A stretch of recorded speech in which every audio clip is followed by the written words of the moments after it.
बिस्मिल्लाहिर्रहमानिर्रहीम, अस्सलाम वालेकुम। मैं हूं आपका होस्ट चौधरी फ़ान ज़हीर और आपको स्पोर्ट्स ऑन में वेलकम कहता हूं। अजीन, आप देख रहे हैं FIFA world cup special transmission. आज तीसरी पोजीशन के लिए मैच खेला गया ब्रॉन्ज मेडल के लिए, जो क्रोएशिया ने 2-1 से मोरक्को को शिकस्त दी। इस पे बात करने के लिए मेरे साथ मौजूद है इज़हार बाजवा साहब। अस्सलाम वालेकुम जी। वालेकुम सलाम, बहुत मेहरबानी। कैसे हैं? ठीक ठाक है आप? अल्हम्दुलिल्लाह, आप कैसे हैं? जी अल्हम्दुलिल्लाह जी। और फ़ोन लाइन पे आज हमारे साथ होंगे शहरयार वड़ाइच। अस्सलाम वालेकुम जी।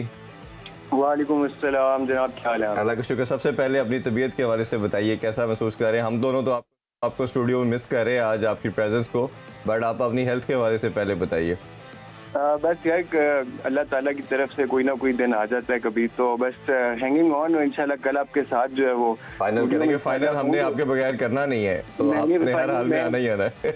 ऐसे ही मैं भी जो अभी इवन दो मैं भी फोन पे हूँ, I wanted to come and वो था कि मैच को हमने फीफा जिस तरह कवर किया है और जितना अच्छा एक हमारी जर्नी रही है, तो इसको अच्छे तरीके से पूरा करना है। जी बिल्कुल, माशाल्लाह एक बड़ी अच्छी हमारी मेमोरी बनी और ये एक अच्छा कवर करते रहे। और आप दोनों ने जिस तरह अपने एनालिसिस दिए, मेरा ख्याल है हमारे व्यूवर ने भी बहुत ज़्यादा एंजॉय किया होगा। इज़हार भाई, पहले आपसे स्टार्ट करते हैं।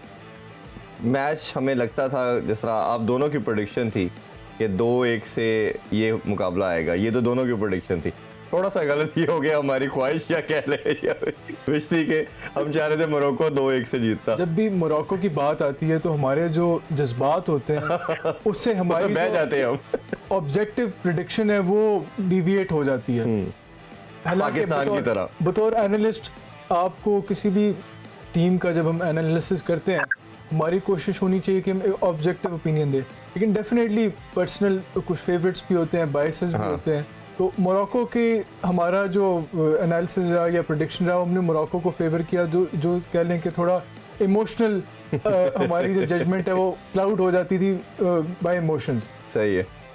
जो अभी मैच से पहले भी हम इरफान के साथ बात हो रही थी, तो यही बात हुई थी कि अगर 50-50 चांस था ना दोनों का, तो हम लोग इमोशनल बायस को बीच में डाल के 60-40 कर रहे थे। ऐसे ही है, बिल्कुल ऐसे ही। और हमने जिस तरह कल भी बात की है, जब भी इवन मोरक्को का मैच होता था, हम यही चाहते थे कि मोरक्को जीते। और ख़ास तौर पे जिस तरह जब वो सेमीफाइनल में आ गए, तो फिर हमारे जज्बात और एक्साइटमेंट कुछ ना एक्स्ट्रा लेवल पे चली गई, उनके साथ अटैचमेंट।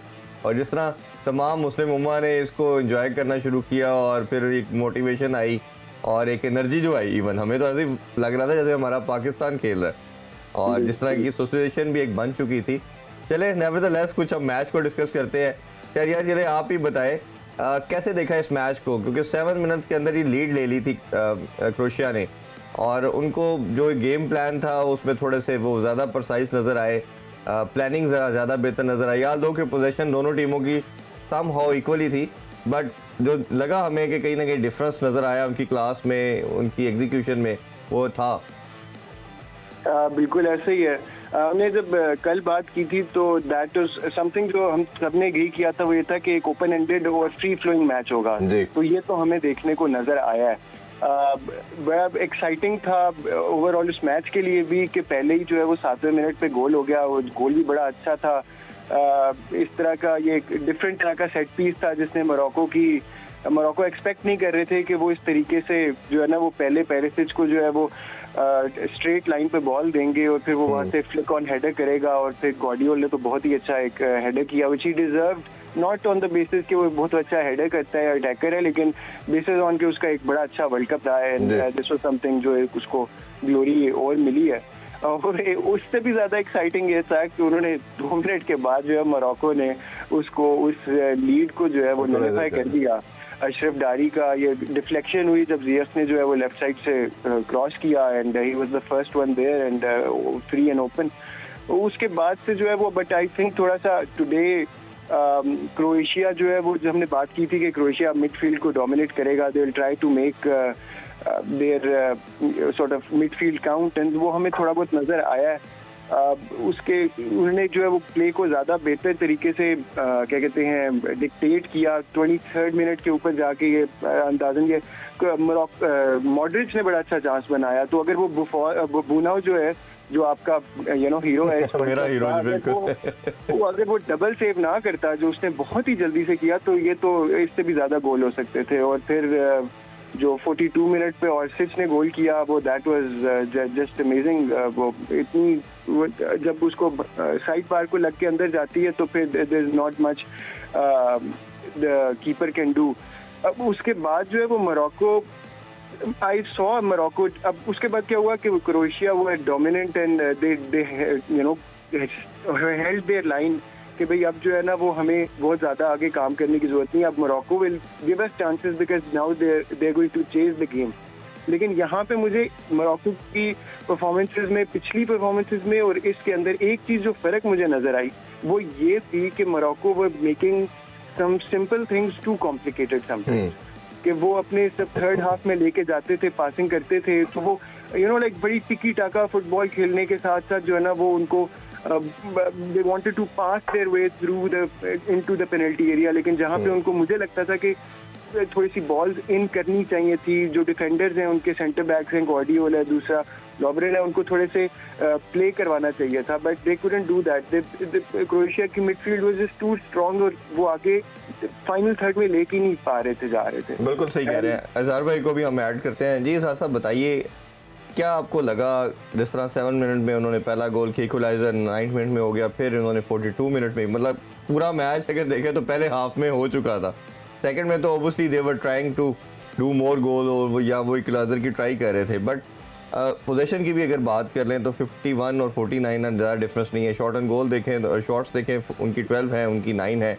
कहीं लगता है आपको कि वो जो बड़े गेम का जो प्रेशर सेमीफाइनल में उनकी मोरक्को की हार थी, उसमें हारना, और वो एक शेल में कई दफ़ा होती है टीम चली जाती है, वही शेल के अंदर से वो आज थर्ड पोजीशन के लिए भी खेलने आए और उसी शेल से अंदर वो आज का मैच भी हार गए। अगर मोरक्को की आज की परफॉर्मेंस को एनालाइज करें, मोरक्को अगर नहीं जीता या नहीं ड्रॉ कर पाया, मेरे ख्याल में उसकी वजह यूसुफ नसीरी है।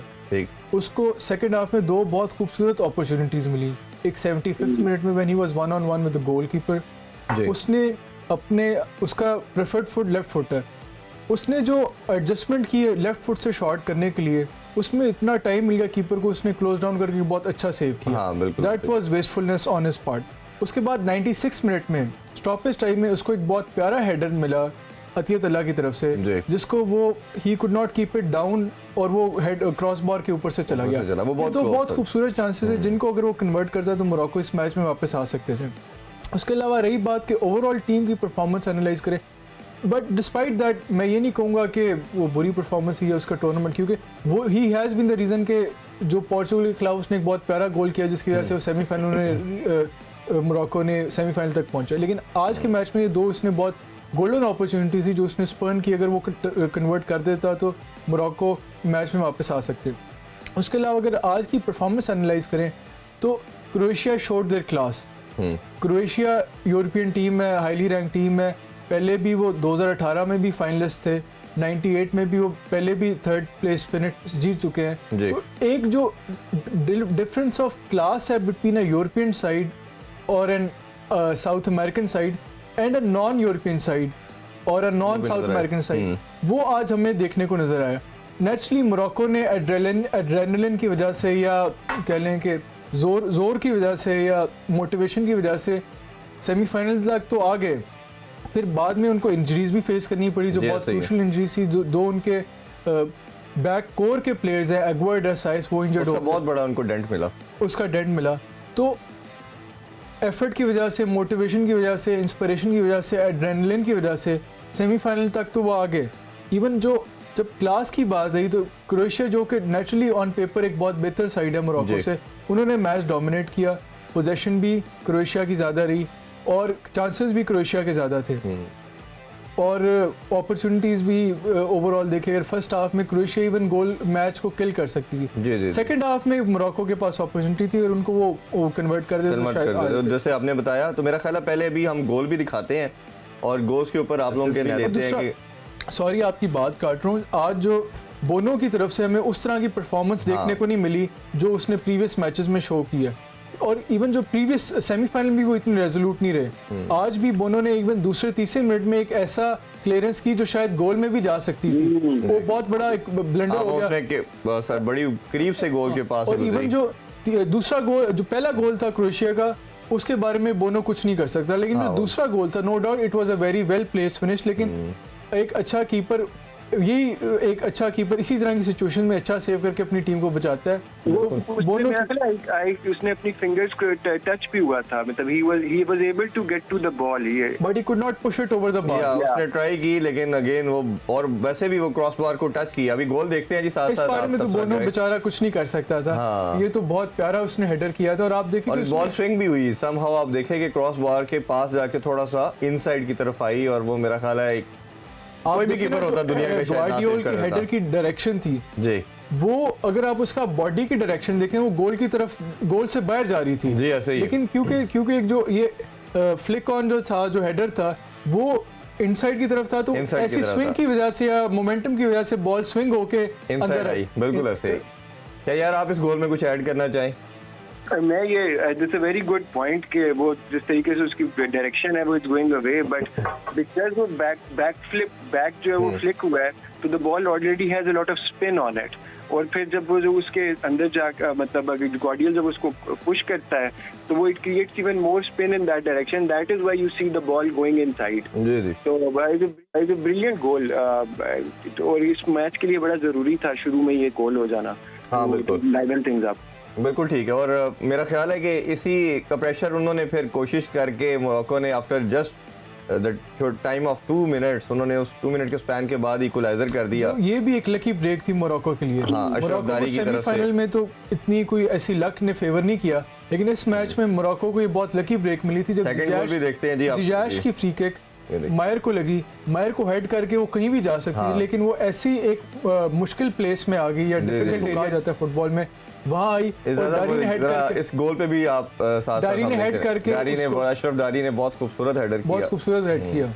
मैं यहाँ पे बस एक ये चीज थी कि defenders could have been closer to him, he was left open, very open, I think they were caught ball watching. इधर लगा नहीं आपको कीपर की भी थोड़ी मिस्टेक है? अगर वो थोड़ा वेट करता, वो बहुत करीब आया और उसने कई मिस्टेक कर गया। अगर आप देखें क्रोएशिया के गोलकीपर को भी, अगर आप उसकी भी वो देखें, अनमार्क्ड था। ये शरियार का बिल्कुल ठीक पॉइंट है, he was unmarked in the goal, in the penalty box। थोड़ा सा या तो पहले ही उसको करता कीपर, और जब उसने रश तब किया जब वो हेडर ले चुका था, तो फिर तो मेरा ख्याल है बहुत रेयर चांस था उसके लिए सेव। कीपर ने एंटिसिपेट लेट किया।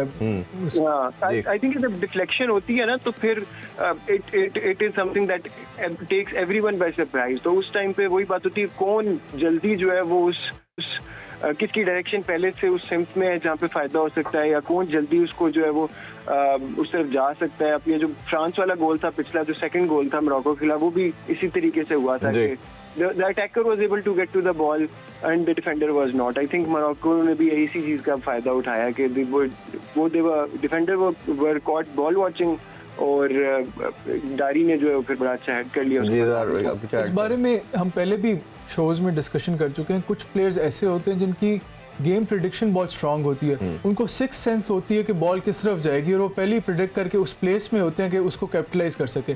तो अच्छे फिनिशर्स रहे over the years, Ruud van Nistelrooy, even जरूर जो अभी फ्रांस के आउट एंड ऑल फ्रंटमैन है, उनमें भी ये खूबी है कि वो पहले से गेम को प्रिडिक्ट कर सकते हैं कि बॉल किस तरफ जाएगी, और उस प्लेस में वो पहले ही जा रहे होते हैं। तो ये हमें इस गोल में दारी की तरफ से देखने को मिला। हालांकि वो सेंटर बैक है, लेकिन उन्होंने एक पोचर अटैकर वाली जो क्वालिटीज़ हैं वो इस गोल के अंदर उन्होंने दिखाई। बिल्कुल ठीक है। अब थोड़ा सा बढ़ते हैं तीसरे गोल की तरफ भी।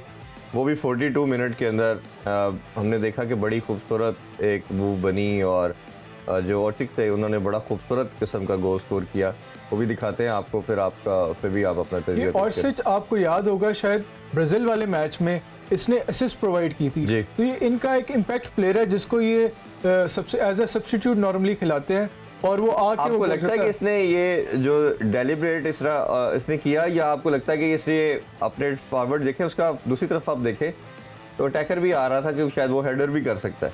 नहीं, ये डेलिब्रेट था। He intended to place it in the top, लेकिन शायद बोनो को थोड़ा सा उसने डॉज किया, उसको कहीं उसको फील कराया कि इस एंगल से मैं नहीं मारूंगा। ये एक ऐसा एंगल था जहां से नॉर्मली कीपर एक्सपेक्ट नहीं करते कि शॉट आएगी। जी जी जी जी। लेकिन इसकी इंटेंशंस क्लियर थी कि he wanted to place it at the top corner. Yes, और बार को लग के फिर अंदर गया। और आई थिंक कुछ चीजें जो फर्क हैं कि ये इस तरह की इंटेंट और स्विच को जो ही बॉल मिली, जो ही उसने देखा कि जो डिफेंडर्स हैं वो लिवाहा की तरफ ज्यादा अट्रैक्ट हुए हैं, मुझे थोड़ी सी स्पेस ओपन मिली हुई है, जो ही लिवाहा ने उसको बॉल छोड़ी मतलब पास की, तो he already had made up his mind, उसका स्टांस भी मेड अप हो चुका हुआ था कि भाई मैंने I am gonna place it first time towards the corner. And यही वो कुछ इंटेंट का मुझे फर्क लगा कि भाई जब मोरक्को के पास इससे मिलती जुलती कोई अपॉर्चुनिटीज आने की कोशिश भी उन्होंने की, तो तब भी वो देयर वाज इंटेंट कम थी मोरक्को के। जो एक्चुअली में जो 2 चांसेस सेकंड हाफ में बने वो वही थे जिसकी इजहार ने पहले बात की कि जिसमें नसीरी ने जो है वो could have done better in both those chances. तो I think ये भी फर्क आया। और मेरा ख्याल है उसने जब देखा कि बनाओ थोड़ा सा आगे की तरफ आ रहा है तो उसने उसको भी एंटिसिपेट किया कि ये आगे की मेरी तरफ मूव कर रहा है कि रादर देन ये आगे की तरफ आए, तो उसने उसको नजर आया अपॉर्चुनिटी, एक किस्म की लॉब कम चिप टाइप शॉट थी। जी बिल्कुल। उसने कोशिश किया कि मैं इसके ऊपर से बॉल निकालूं और टॉप राइट कॉर्नर पे बॉल प्लेस करूं। उसने पावर पे फोकस नहीं किया, उसने कोशिश किया कि मैं प्लेस करूं और चिप करूं और लॉब करके इसके ऊपर से निकालूं। बिल्कुल बिल्कुल, बड़ा खूबसूरत चिप किया और जिस तरह उसका और मेरे ख्याल में एक्यूरेसी थी उसकी। बोनो अगर अपना जंप टाइम सही तरह करता शायद वो इसको रोक सकता था। तो no doubt it was a difficult shot to save, लेकिन जो बोनो की एक हमने हमारे ज़हन में एक इमेज है, हम उससे एक्सपेक्ट करते हैं कि वो इस तरह की चीज़ें वो शॉट्स को रोकेगा। ऑब्वियसली उसने बाकी सब कुछ ठीक किया, बस उसने फिंगर भी शायद टिप्स उसकी टच हुई, लेकिन थोड़ा सा अगर बड़ा जंप लेता तो might be could have been saved as well. Jump probably jumped early, या जिस तरह से जब वो नीचे को जा रहा था तो जब उसने उसके हाथ को वो बॉल क्योंकि बॉल का पेस थोड़ा स्लो था, उसने जंप थोड़ा अर्ली किया, तो जब जंप थोड़ा सा नीचे की तरफ आया तो तब उसने फिंगर टिप्स को टच किया। तो अब इसको अगर हम इस गेम को कंक्लूड करते हैं, जैसे एज हैविंग सेड दैट के Croatia was look better side, उन्होंने बेहतर खेला। मोरक्को के लिए इस वर्ल्ड कप में क्या क्या उन्होंने गेन किया, क्या क्या लिया? जैसे हमने कहा कि पहली अफ्रीकन और अरेबियन साइड है जो सेमीफाइनल में पहुंची, और बहुत बड़ा एक प्राइड मूवमेंट उनके लिए, उनकी नेशन के लिए, तमाम मुस्लिम के लिए। तो कैसे इसको ओवरऑल देखते हैं आप? देखिए मोरक्को की इस वर्ल्ड कप में जो सेमीफाइनल तक रसाई है वो बहुत एक गुड साइन है तमाम अंडरडॉग्स के लिए। ये एक इट्स अ साइन कि कोई भी टीम अगर वर्ल्ड कप की अच्छी तैयारी करे, चाहे वो एशिया से हो, चाहे वो अफ्रीका से हो, चाहे वो नॉर्थ अमेरिका से हो या लैटिन जो सेंट्रल अमेरिका से हो, वो वर्ल्ड कप में अच्छा परफॉर्म कर सकती है। और it is a very good sign for aspiring managers of these countries as well. उनको ये opportunity, it is a sign for them कि अगर हम अपने टैक्टिक्स अच्छे रखें, अपने प्लेयर्स के जो हमारे फुटबॉलिंग टैक्टिक्स हैं हमारी स्ट्रेंथ्स के मुताबिक हों, ऑपोजिशन को अच्छी तरह स्टडी करें और गेम में एनर्जी से खेलें, मोटिवेशन से खेलें, ड्राइव से खेलें, एड्रेनलिन से खेलें, तो हम बड़ी टीम्स के ख़िलाफ़ भी अच्छा परफॉर्म कर सकते हैं। और ये वर्ल्ड कप था 32 टीमों का। जो नेक्स्ट वर्ल्ड कप होने को जा रहा है 2026 में, उसमें 48 टीमें होंगी, तो उसमें और अंडरडॉग्स होंगे। तो मेरे ख्याल में जो उसमें आगे टीम्स जाएंगी सेमीफाइनल तक या राउंड ऑफ 16 तक, उसमें एक बहुत ज़्यादा खूबसूरत किस्म का मिक्स एंड मैच नज़र आएगा इन कॉन्टिनेंट से भी जो हिस्टोरिकली अच्छा परफॉर्म नहीं करते। बिल्कुल ठीक है शेर, यार आप इसमें कुछ ऐड करना चाहें इस सारे जर्नी को जो मोरक्को का था? बिल्कुल, पहले तो एक दो चीजें मैं मैच के ऊपर करना चाह रहा हूँ व्हिच वाज इंटरेस्टिंग। उसके बाद फिर I come to the conclusion of you know how this has impact Morocco and how Morocco have impact future world cups.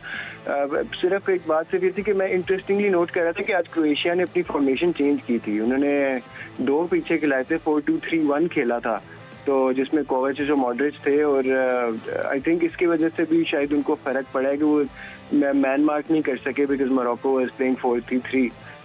उसके साथ अच्छा मोरक्को की अगर बात करें तो अभी ये सिर्फ 1-2 स्टैट्स जो एक और चीज़ भी सामने आती है जहाँ पे कि उनके चारों के चारों सेंट्रल बैक्स जो हैं वो they have now been injured and were subbed off. पहले एडवर्ड और साइस, उसके बाद जो भी उनके बाद जो रिप्लेसमेंट सेंटर बैक्स थे वो भी इस मैच के अंदर they could not continue and that just goes to show कि जो strategy over the long World Cup में दिस लॉन्ग वर्ल्ड कप में इन्होंने अपनाई है और जिस डिटर्मिनेशन के साथ खेला है, that is one of the reasons that they have been able to get to the semifinal. दैट ये इसमें इम्पोर्टेंस आती है द टीम की मैनेजमेंट की, जो कोच है how he has been able to gel the team together, और प्लेयर्स की कि वो कितना डिटर्मिन्ड थे खेलने के लिए। लेकिन इसके अंदर एक और चीज जो इम्पोर्टेंट है वो ये कि सिर्फ ये आज इस वर्ल्ड कप की कहानी नहीं है। मैं आई वाज रीडिंग अप के Morocco have revamped their overall football system। कुछ 10 साल पहले जब उन्होंने एक वर्ल्ड क्लास एकेडमी बनाई उनके कैपिटल के अंदर, और वहाँ पे फिर उन्होंने दो चीज़ें की। वहाँ पे जिस मार्सेई से उन्होंने जो है वो कोच लिया जिसने एकेडमी पूरी बनाई वर्ल्ड क्लास किस्म की, और फिर ये लोगों ने क्या किया, दे स्काउटेड द होल मोरक्को में यूथ एक प्रोग्राम स्टार्ट किया जिसने 10 साल पहले 12 साल पहले यूथ ढूंढे। जिस तरह हम लोग PSL के अंदर नहीं यूथ ढूंढते, शाहीन शाह अफरीदी आया है, बाकी लोग आए हैं, इसी तरीके से उन्होंने यूथ ढूंढी जिसमें उनाही वहाँ का प्लेयर है, अन-नसीरी वहाँ का प्लेयर है जो उस नेशनल नीचे से यूथ से जो है वो एकेडमी के थ्रू ऊपर आया है। और दूसरी जो उन्होंने बड़ी अच्छी चीज बिल्कुल, और मेरा मानना भी यही है कि ये जो अभी तो इनका एक दौर नहीं हो, और ये जिस तरह अभी इनके आप सुपरस्टार और को फॉलो करेंगे, जो न्यू जनरेशन है वो अगले वर्ल्ड कप और उससे शायद अगले कोई 8-10 साल में जो फिर वो जो टीम बनेगी वो एक इन्फ्लुएंस रखेगी, इम्पैक्ट डालेगी। इसी के साथ अभी एक छोटा सा कमर्शियल ब्रेक लेते हैं। ब्रेक से वापस आके आपसे बात करेंगे जो कल मेगा फाइनल होने जा रहा है, बड़ा संडे, सुपर संडे कहना चाहिए। अब उसके हवाले से don't go anywhere, stay with us, we will be right back after the short break. Welcome back in Sports On. और हम बात कर रहे थे पहले तीसरी पोजीशन का मैच खेला गया क्रोएशिया वर्सेस मोरक्को के हवाले से, और अब बात करते हैं जो फाइनल कल खेला जाएगा, ग्रैंड फाइनल जिसे कहना चाहिए, अर्जेंटीना वर्सेस फ्रांस। एक बड़ा इंटरेस्टिंग स्टैट सबको पता मैच से पहले शो किया जाता है विन प्रोबेबिलिटी के हवाले से। उसमें अर्जेंटीना 35% आ रहा है और 34% फ्रांस का आ रहा है, और जो एक्स्ट्रा टाइम में जाने की जैसे पॉसिबिलिटी है वो 31% है। एक तो इस तरह देखते हैं, और दूसरा दोनों sides obviously back of the mind होगा, दो दफ़ा की चैंपियन है। जो अर्जेंटीना है वो 3 दफ़ा रनर अप भी रह चुके हैं, ये 1 दफ़ा रनर अप रह चुके हैं। तो ओबियसली दोनों की हंट, कोशिश, जान, सब कुछ लगाने की दिल करेगा उनका कि हम किसी तरह वर्ल्ड चैंपियन में। पहले तो ये बताइए कि ओवरऑल आपके ख्याल में किसने अच्छी फुटबॉल खेली और कौन ज़्यादा फेवरेट साइड लग रही है? देखिए, अगर हम in terms of team performance देखें, अर्जेंटीना की जो पहली डिफीट थी सऊदी अरेबिया के ख़िलाफ़, उसके बाद से अर्जेंटीना ने कमज़ोर मैच कोई नहीं खेला, सारे मैच जीते हैं। मैक्सिको को उन्होंने हराया, थोड़ा सा शेकी था लेकिन इंडिविजुअल ब्रिलियंस की बेसिस पे वो जीत गए, 2-0 हराया जी। फिर उसके बाद जो उनका नेक्स्ट मैच था उसमें भी वो 2-1 जीते, जो 2-0 पोलैंड से जो उनका मैच था, 2-0 पोलैंड को उन्होंने हराया, बड़ा पोलैंड को उन्होंने डोमिनेट किया। उसके बाद जब वो राउंड ऑफ 16 में आए, उन्होंने राउंड ऑफ 16 में 2-1 ऑस्ट्रेलिया को हराया, वो भी 80 मिनट तक बड़े कंफर्टेबल रहे। आखिर में ऑस्ट्रेलिया ने एक पुल बैक किया, लेकिन फिर भी ओवरऑल फिर अर्जेंटीना वर्सेस नेदरलैंड्स जो है वो एक टफ मैच था, वो एक किस्म का बनाना स्किन था अर्जेंटीना के लिए। उसमें भी वो 2-2 जब नेदरलैंड्स ने कम बैक कर लिया, उस सिचुएशन से पेनल्टी शूटआउट विन करना एक बहुत बड़ी उनकी अचीवमेंट थी। फिर सेमीफाइनल में तो इन्होंने क्रोएशिया को हिलने नहीं दिया, हालांकि क्रोएशिया के पोजेशन रही लेकिन 3-4 अपॉर्चुनिटीज उन्हें मिली और उसमें उन्होंने कन्वर्ट किया। और अगर हम इनका मोमेंटम देखें, मोमेंटम आपको जिस तरह क्रिकेट में होता है कि आपको अपनी पीक पकड़ रहे हैं, सेटल्ड लाइनअप नहीं मिल रही होती। पहले आप सोच रहे होते हो कि हमने अटैक बॉलर किस फास्ट बॉलर खिलाने हैं या स्पिनर खिलाने हैं। इसी तरह अर्जेंटीना भी एक्सपेरिमेंट करती रही है, लेकिन राउंड ऑफ 16 में उन्हें काफ़ी हद तक अपनी लाइनअप जो बेस्ट 11 है उस पर वो उनका सेटल हो गए हैं। अल्वारेज आगे हुए हैं, मैकलिस्टर आगे हुए हैं, ये वो लोग थे जो शुरू में स्टार्ट नहीं करे थे। तो ये अर्जेंटीना का को ये एडवांटेज आता है। और अर्जेंटीना का मेरे ख्याल में जो रूट टू फाइनल है उसको अगर हम कंपेयर करें फ्रांस के रूट टू फाइनल से, फ्रांस ने स्टार्ट किया, ऑस्ट्रेलिया को 4-1 हराया। उसके बाद फ्रांस ओवरऑल देखें राउंड ऑफ 16 में फ्रांस ने जो इनके मैचेस रहे हैं, अर्जेंटीना का रूट टू जो फाइनल रहा है वो मुझे थोड़ा फ्रांस की बनिस्बत सख्त मुश्किल नज़र आता है। फ्रांस ने नो डाउट सेमीफाइनल में क्रोएशिया सॉरी मोरक्को से, मोरक्को क्रोएशिया से एक किस्म की थोड़ी आसान टीम थी। इंग्लैंड वाला मैच फ्रांस के लिए टफ था, बहुत मुश्किल मैच था। लेकिन उससे पहले जो पोलैंड को फ्रांस ने हराया है, वो पोलैंड एक किस्म की इतनी टफ टीम नहीं थी। ऐसा ही है। और फ्रांस के ग्रुप में भी टूनिसिया थी। तो जो रूट टू जो टीम्स इनका कंपटीशन हुआ है टू रीच फाइनल, वो मुझे लगता है अर्जेंटीना को ज़रा थोड़ा सख्त रहा है। और अगर आपका सख्त रूट टू फाइनल हो, that helps you in playing, इस वजह से आपको ज़्यादा कॉन्फिडेंस मिलता है जी। और फ्रांस की अगर हम देखें ओवरऑल टीम स्ट्रेंथ, अर्जेंटीना का प्रॉब्लम ये है कि 2-3 प्लेयर्स पे वो ज़्यादा रिलाई कर रही है, जिसमें हमारे पास अल्वारेज है, मेसी है या मैकलिस्टर है मिडफील्ड में। लेकिन फ्रांस ओवरऑल, अगर आप ओवरऑल उनकी टीम देखें, उसमें आप नोट कर एम्बापे अगर नहीं भी अच्छा खेलता तो उनके पास जरू है, एम्बापे है, जरू है, डेम्बेले है और ग्रीजमैन है। ऐसा ही है। लेकिन जो ओवरऑल टीम अगर हम देखें तो फ्रांस की मुझे अर्जेंटीना से बेहतर नज़र आ रही है। बिल्कुल ठीक। तो इस वजह से ये बड़ा क्लोज कॉन्टेस्ट होगा। पर इवन लास्ट वर्ल्ड कप में प्लेऑफ में उन्होंने 4-3 से इनको हराया भी हुआ है। ये भी है, उनको ये भी है कि ये वही टीम है जो पहले वर्ल्ड कप जीते हुए हैं 2018 में। That is a huge confidence for them too, एक साइकोलॉजिकल इम्पैक्ट इसका जाता है। ये शायद यार आपने इनका पॉइंट सुना, आपके ख्याल में क्या लगता है दोनों के जर्नी को देखते हुए, करंट फॉर्म देखते हुए क्या लगता है कौन ज़्यादा फेवरेट है और कौन ज़्यादा प्रेशर को खासतौर पे, मेरा ख्याल है इस गेम का परफॉर्मेंस के साथ साथ प्रेशर का भी बहुत बड़ा रोल होगा। जो नर्व्स को इंटैक्ट रखेगा, नर्व्स को कंट्रोल रखेगा, वो मेरा ख्याल है फाइनल को जीतने में ज़्यादा चांसेस रखता है। बिल्कुल। सबसे पहले तो मैं इजहार की जो एक उसने overall path to the final दिया है, I completely agree with that. Argentina has had a much tougher time getting to the final and उन्होंने ज़्यादा मुश्किल टीम्स के खिलाफ बेहतर परफॉर्मेंसेस दे के वो इस फाइनल तक पहुँचे हैं। साथ साथ जो उनकी बात है कि डी मरिया नहीं खेल पाया ज़्यादा इंजरी की वजह से, दैट वाज समथिंग दैट जो उनको शायद थोड़ा बहुत फ़र्क महसूस हुआ है टीम के अंदर। डिबाला मैंने देखा था लास्ट मैच में, Dybala became available after injury, तो that is also a good sign for Argentina. France की जो बात करें तो उनकी जो है वो पास जो है वो रिलेटिवली इजी रहा है। डेनमार्क मुश्किल टीम थी टोटल, इंग्लैंड के साथ बड़ी मतलब ये तो वो लक और बाकी सारी चीज़ों के ऊपर जो है वो दे के केम थ्रू। इंटरेस्टिंग स्टैट ये है फ्रांस का कि मोरक्को के खिलाफ जो उन्होंने मैच खेला वो that was their first clean sheet. तो इस पे जो है ना वो फिर काफ़ी आपके सामने एक अक्कासी आती है कि there defence is not working well.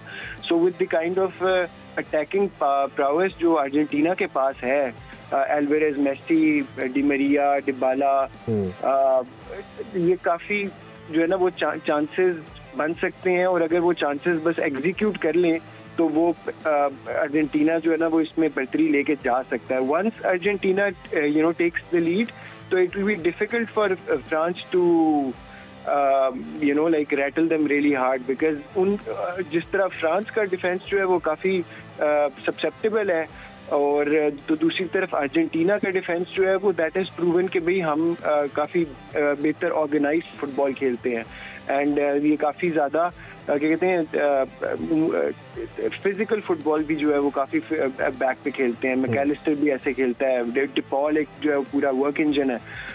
तो आई थिंक बड़ी इंटरेस्टिंग मैच होगा। जो आपने प्रेशर की बात की तो I think pressure will determine a lot of things here. I think the overall pressure to perform, even though France are the reigning champions, and there will be some pressure कि भाई France एक history achieve कर सकता है after 1962 के बाद जब Brazil ने जो है वो ये काम किया था, बैक टू बैक जो है वो जीते थे। लेकिन मेसी दी ऑरा जो उसके अराउंड क्रिएट हुआ है, him being called the greatest ever, यहाँ पे अभी वो भी जो लॉरेस है इसने भी अभी अपनी प्रेस कॉन्फ्रेंस में पहले कहा है कि भाई प्रेशर सारा जो है वो अर्जेंटीना और मेसी के ऊपर है, because they rely on some very brilliant once in a life, once in a generation players.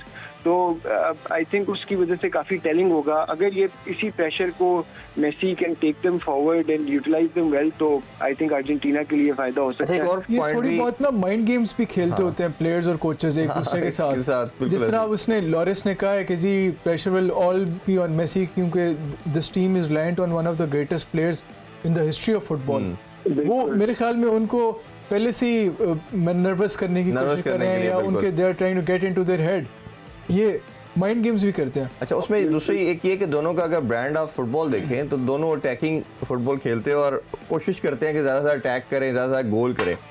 क्या लगता है आपको, एक्सपेक्टेड फॉर्मेशन भी बताइए और सेकंड ये भी बताइए कि क्या आपको लगता है कि क्या थोड़ा सा शुरू में डिफेंसिव रहेंगे क्योंकि बड़ा मैच है, फाइनल है, गोल कंसीड ना हो जाए। जिस तरह आप दोनों ने ये बात कही कि हमें लगता है कि थोड़ा फ्रांस का जो नेगेटिव चीज़ है कि उनका डिफेंस इतना स्ट्रांग नहीं है, अटैक तो वो अच्छा कर ही रहे हैं। तो क्या आपको लगता है स्टेट ऑफ माइंड क्या होगा दोनों का, गेम प्लान क्या होगा? 2018 में वर्ल्ड कप का फाइनल जीता था, वो बहुत ही अनएक्सपेक्टेड किस्म का वर्ल्ड कप का फाइनल था। वर्ल्ड कप का फाइनल नॉर्मली 4-2 नहीं डिसाइड होता, बड़ा तेजी सा लो स्कोरिंग किस्म का मैच होता है, एक आधे गोल पे डिसाइड होता है। जिस तरह हम 2014 का वर्ल्ड कप का फाइनल देख लें, वो भी 1-0 मारियो गोट्से स्टॉपेज टाइम में गोल करते हैं।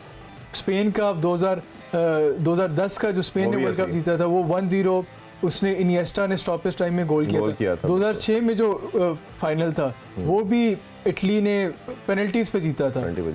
98 में है कि फ्रांस ने 3-0 हराया था, और जो 2002 का ब्राजील का भी। लेकिन नॉर्मली जो एक ट्रेंड हम देखें, जो वर्ल्ड कप के इवन नॉकआउट स्टेजेस होते हैं या फाइनल्स होते हैं, वो बड़े केजी किस्म के अफेयर होते हैं और हर टीम की कोशिश होती है कि हम कोई मिस्टेक ना करें।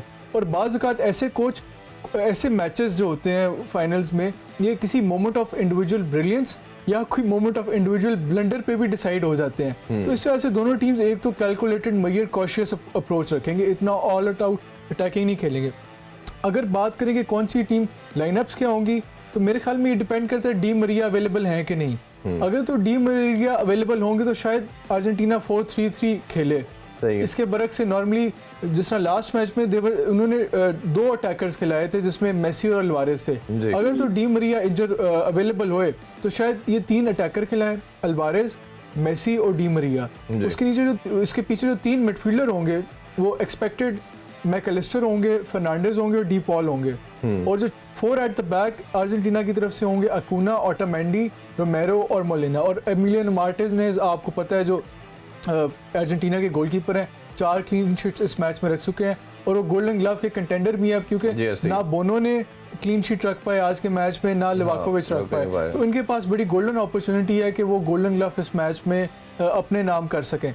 अगर हम फ्रांस की बात करें, फ्रांस में जो क्रूशल चीज़ यही है कि इनके ये अब कोनाटे भी जो है वो डाउटफुल है, उसको भी इंजरी है, और किंग्सले कोमन भी इंजर्ड है। तो इनकी जो एक्सपेक्टेड फॉर्मेशन वही है जो 4-2-3-1 ऐसे ही है। अब आपको याद होगा लास्ट मैच में रेबियो नहीं खेला, उसकी जगह फफाना खेला। लेकिन रेबियो एक्सपेक्टेड है वो कम बैक कर लेगा इस मैच के लिए। 4 एट द बैक जो हमेशा से उनके होते हैं कुंडे और वराने। अब उपामिकानो और कोनाटे में से चॉइस होगी कि कौन सा दूसरा खिलाएंगे। अगर तो कोनाटे अवेलेबल है फिर they will go for Konate, क्योंकि उसने लास्ट मैच में बहुत अच्छा खेला है। आपको याद होगा कि अतियतुल्लाह ने 2-3 क्रॉस निकाले तो उसने ब्लॉक की, और ये वो ऑफ द लाइन भी। थियो हर्नांडेस तो खेलेगा। ये हालांकि विलन हो सकता था क्योंकि इसने क्वार्टर फाइनल में इंग्लैंड के खिलाफ पेनल्टी दी थी, लेकिन सेमीफाइनल में इसने गोल करके अपनी टीम को एक वो अपॉर्चुनिटी दी। और ये जो थियो हर्नांडेस है ये एक किस्म का अर्जेंटीना का फ्रांस का एक वीक लिंक भी हो सकता है, क्योंकि ये अटैक बहुत करता है। और मेसी के लिए अपॉर्चुनिटी है क्योंकि वो मेसी अपनी टीम के लिए राइट से खेलता है, ये Theo Hernandez as a left back खेलता है। तो वो एक अपॉर्चुनिटी है कि मेसी इसकी जो अटैकिंग जब ये आगे जाए उसको एक्सप्लॉइट करके कोई गोल निकाल सके। 2 डिफेंसिव मिडफील्डर चूहे मैनी और रेबियो होंगे, और 3 जो अटैकिंग मिडफील्डर होंगे डेम्बेले, ग्रीजमैन और एम्बापे।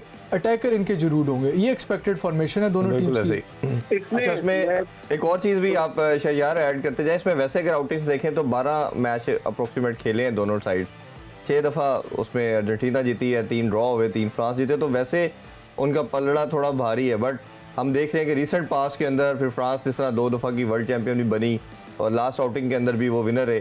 तो कैसे देखते हैं अभी करंट फॉर्म है, जिस तरह की इनके मेन प्लेयर जैसे जरूर की बात की हमने, ग्रिजमैन की बात की, मापे की बात की, ये आउटस्टैंडिंग परफॉर्म कर रहे हैं।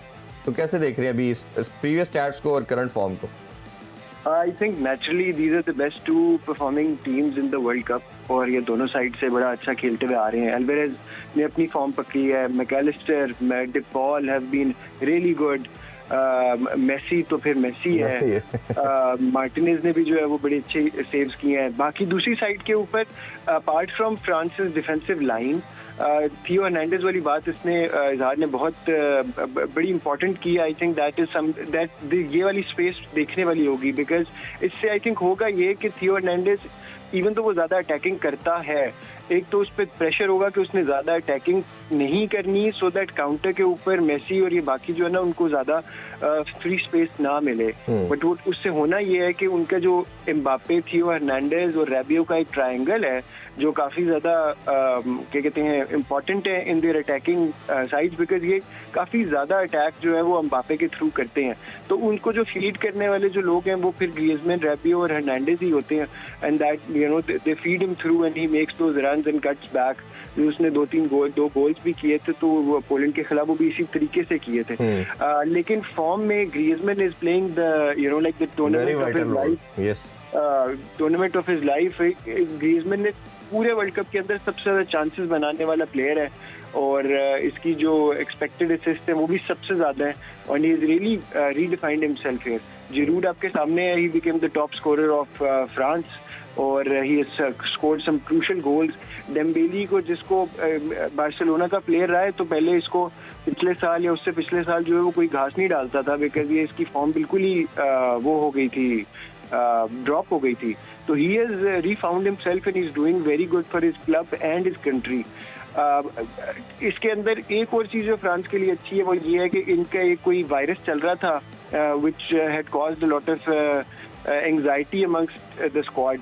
और ये जो पिछला ओपा मिकानो ने पिछला मैच इसी वजह से जो है वो ही could not play because he was ill. वैसे मेरे ख्याल में तो वो ओपा मिकानो जो है वो मोस्ट प्रोबेबली इनका प्लेयर होगा जो खेलेगा. But let's see. रैबियो का भी इसी वजह से वो नहीं खेला था because he was ill with the virus. But ये एक बात सुनने में आई है कि all the players have sort of done their training के अंदर उन्होंने पार्ट लिया है. तो this is also good for France. And तो देखिए फॉर्म जो है वो दोनों की बड़ी अच्छी है. डिफेंसिव की ससेप्टेबिलिटी फ्रांस की जो है वो काफ़ी ज़्यादा है मेरे ख्याल में. और अगर मेसी एंड कंपनी जो है वो if they are clinical enough तो they might be able to find a way through. शुरू में केजी होगा. मुझे नहीं लगता कि शुरू में पहले हाफ के अंदर शायद कोई एक गोल शायद हो जाए तो ठीक है, बट उसके अलावा शायद तरह केजी होगा. सेकंड हाफ में this match will come to life and you will see a lot more free flowing football. अगर कोई टीम जो है फ्री फ्लोइंग भी होगी और मेरा ख्याल है आई गेस कि फाइनल जैसा बड़ा मैच है, फिजिकल भी होगी.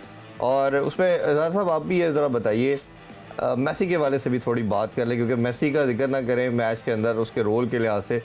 एक जो स्ट्रेटजी के अंदर हमें नज़र आया जब से अल्वारेज इनकी टीम के अंदर ऐड ऑन हुआ कि मेसी को पता है कि मेरे ऊपर इन्होंने हमेशा हर टीम ये करी कि 2-3 प्लेयर डिफेंडर को लगा के रखते हैं कि मेसी को कोई चांस ना दे अपॉर्चुनिटी क्रिएट करने के लिहाज से. उसका बेनिफिट अल्वारेज ले रहा है कि उसको स्पेस मिल रही है, ज़्यादा फोकस एम्फोसाइज उस पर किया जा रहा है. तो आपको क्या लगता है कि मेसी अपनी फ्री फ्लोइंग फुटबॉल की कोशिश करेगा या उसको दूसरे अटैकर के साथ वो कैश इन करने की कोशिश करेंगे? देखिए मेसी के पर्सपेक्टिव से हम देखें, मेसी जब ये मैच कल खेलने जाएगा और आज रात वो जब वो सोएगा वो अपना क्या कहना, सो पाएगा? ये भी बहुत इंटरेस्टिंग क्वेश्चन है. बड़ा मुश्किल होगा, लेकिन जब वो सोने से पहले सोचेगा उसकी लाइफ का सबसे इम्पोर्टेंट मैच, अपने मैचेस को रिकॉल करेगा कि कैसे मैं जब नया आया मैंने बार्सिलोना के लिए स्टार्ट किया, फिर बार्सिलोना से स्टार्ट करते करते मैंने अर्जेंटीना के लिए मैं सिलेक्ट हुआ, फिर मैंने 2006 का वर्ल्ड कप बहुत छोटी उम्र में मैंने अर्जेंटीना की तरफ से खेला. फिर मैंने जो भी क्लब लेवल पे मैं जीत सकता था प्राइज़, चाहे वो ला लीगा थी, चाहे वो चैम्पियंस लीग थी, चाहे वो स्पेनिश कप था, चाहे वो फ्रेंच लीग था, चाहे वो वर्ल्ड क्लब था, वो मैंने जीत लिया. और इवन इंटरनेशनल लेवल पे मैं कोपा अमेरिका जीत चुका हूँ. और ये एक वर्ल्ड कप है, इसके भी मैं एक दफ़ा फाइनल में गया था 2014 में, जब मुझे ब्राज़ील जो जर्मनी ने स्टॉपेज टाइम से मैं हार गया था. तो अब मेरी 35-36 साल उम्र हो गई है, ये शायद मेरी जिंदगी का आखिरी वर्ल्ड कप हो. मेरे से पहले डिएगो मैराडोना है जिसने वर्ल्ड कप जिताया था और वो लेजेंड बन गया था अपनी टीम के लिए, अपनी मुल्क के लिए.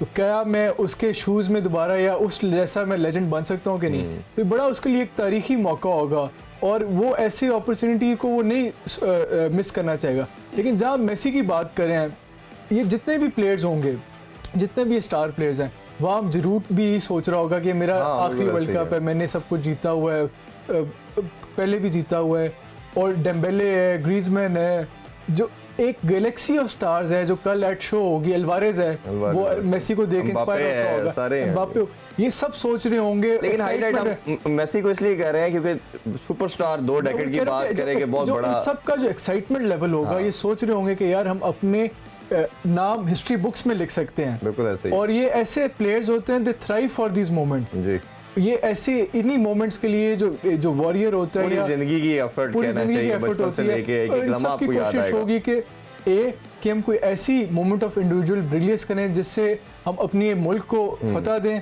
और कोई हमसे ऐसा ब्लंडर ना हो जिससे हम सारी जिंदगी आप कस देखिए किया जाए। अभी तक हम केन के पेनल्टी मिस को याद ऐसे ही, करें, ऐसे ही। आप इवन जो 94 का वर्ल्ड कप है उसमें इटली की जो रोबर्टो बैजी बहुत बड़े प्लेयर थे, लेकिन जब उन्होंने फाइनल पेनल्टी मिस की जिसके नतीजे में ब्राजील वर्ल्ड कप जीता, आज तक लोग याद करते हैं रोबर्टो बैजी। इवन ज़िडान है, कितना बेहतरीन प्लेयर था, लेकिन 2006 में जब उसने रेड कार्ड लिया इटली के खिलाफ फाइनल में, तो वो उस मोमेंट को अभी तक याद है कि जी। तो ये एक ऐसे मोमेंट्स होते हैं जो हमेशा लोगों की, ऑडियंस की, व्यूअर्स की मेमोरी में रहते हैं।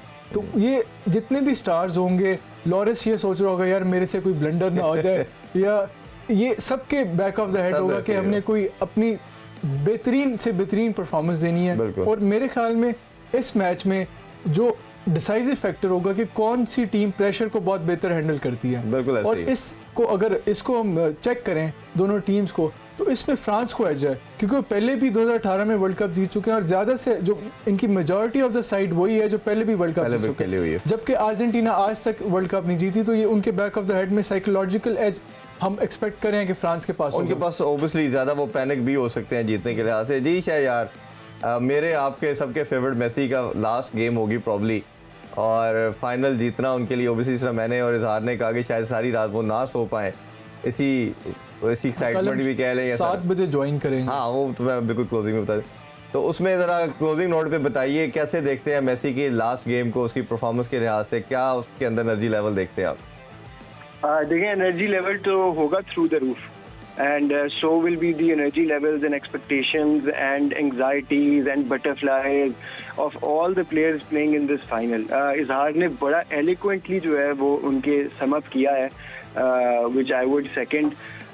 At the end games close हैं, teams भी दोनों on paper जो हैं वो बड़ी close हैं, दोनों teams के अंदर बड़े अच्छे players, बड़े अच्छे superstars हैं। You playing basically एक प्रीवियस जनरेशन मेसी अब क्योंकि 35 इयर्स का हो गया है, लास्ट वर्ल्ड कप है, so it's I think it's the previous generation का best player versus this generation का बेस्ट प्लेयर इन मापे, उनके बीच में जो है वो एक फाइनल हो रहा है, और उनके सबके अराउंड जो है वो बड़े अच्छे प्लेयर्स हैं।